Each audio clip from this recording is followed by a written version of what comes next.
شادی کے موقع پر جو مرغے ذبح کرتا ہے تو وہ ایک بار تکبیر کہہ کے 5 یا 7 مرغے ذبح کرتا ہے، اور اس کا کہنا یہ کہ ایک تکبیر سے 7 مرغیاں ذبح ہو سکتی ہیں، کیا کہتے ہیں آپ؟ بالکل غلط ہے، اور اس سے توبہ کرنا ہوگی، اور جان بوجھ کے جو یہ آگے کی 6 مرغیوں پر اس نے تکبیر کو چھوڑا ہے تو وہ ساری مرغیاں حرام ہو گئیں، وہ اللہ، کیونکہ اگر کوئی بھول جاتا ہے، یعنی مرغی ذبح کرتے ہوئے یا کوئی بھی جانور جس کو ذبح کرنے کا، نہر کرنے کا حکم دیا گیا ہے، اس کو جب آپ ذبح کریں گے تو اس وقت اگر بھول گئے تو شریعت مطہرہ نے چھوٹ دی ہے کہ وہ جانور حلال ہو جائے گا، ورنہ اگر جان بوجھ کے آپ نے اس پر اللہ کا نام نہیں لیا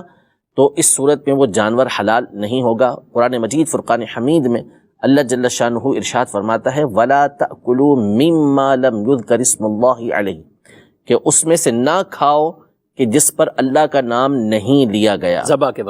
کے وقت۔ تو جب اللہ پاک کا نام اس پر نہیں لیا گیا تو ظاہر نہیں لیا گیا، ایک ہی مرغی کو ذبح کرتے ہوئے اللہ پاک کا نام لیا تو وہی حلال ہوگی، باقی آگے کی جتنی مرغیاں ہیں وہ تو بغیر نام لیے جو ہے وہ ذبح کی گئی ہیں، وہ ساری کی ساری حرام ہو گئیں۔ اس کو توبہ بھی کرنا ہوگی، اللہ پاک سے معافی بھی مانگنا ہوگی، اور اس نے ان کا نقصان کیا اس کو تاوان بھی دینا ہوگا۔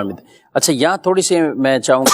وہ ہم اس مسئلے پر اور مزید کر لیں۔ ایک تو وہ گوشت فروش ہیں جو بڑے بڑے سیٹ اپ ہیں، جن کو بڑے بڑے آرڈر ملتے ہیں، اب وہ ہزاروں کے حساب سے بھی مرغیاں وہ بس اوقات ان کو آرڈر اپنے دینے ہوں گے،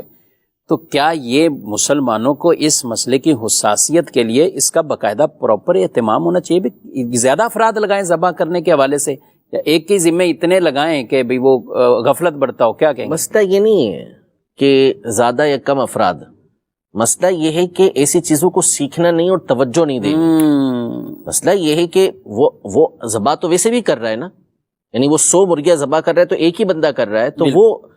کیا جاتا ہے اس کو بسم اللہ اللہ اکبر پڑھتے ہوئے، بسم اللہ اللہ اکبر، بسم اللہ اللہ اکبر؟ بھائی ذبح کر رہے ہو تو تمہاری زبان چلتی رہے، بلکہ ذکر ہو رہا ہے، ذکر ہو رہا ہے آپ کو، آپ کا جانور حلال ہو رہا ہے۔ تو یہ سستی اور کاہلی ہے اور علم دین سے دوری کی وجہ سے ہے، لہذا سب سے پہلے تو ان حضرات کو یہ پتہ بھی ہوتا ہے، مسئلہ بھی پتہ ہوتا ہے کہ اللہ کا نام لینا ہے، اور جیسے مثال کے طور پر کوئی دینی آدمی گیا ہے تو جان بوجھ کے پھر زور سے بسم اللہ اللہ اکبر پڑھ کے سنائیں گے، یا ہم کہتے ہیں ان کو باقاعدہ کہ زور سے بسم اللہ پڑھنا تو پڑھ کے سنائیں گے، ورنہ ایک بالخصوص جو ہمارے کراچی وغیرہ کی جو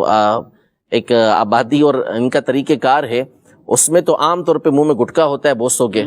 پان پڑا ہوا ہوتا ہے، اور وہ منہ میں پان لے کے اس کو کاٹ رہے ہوتے ہیں، جس کی وجہ سے وہ بسم اللہ اللہ اکبر وہ بھی کیسے پڑھ نہیں کہہ پاتے۔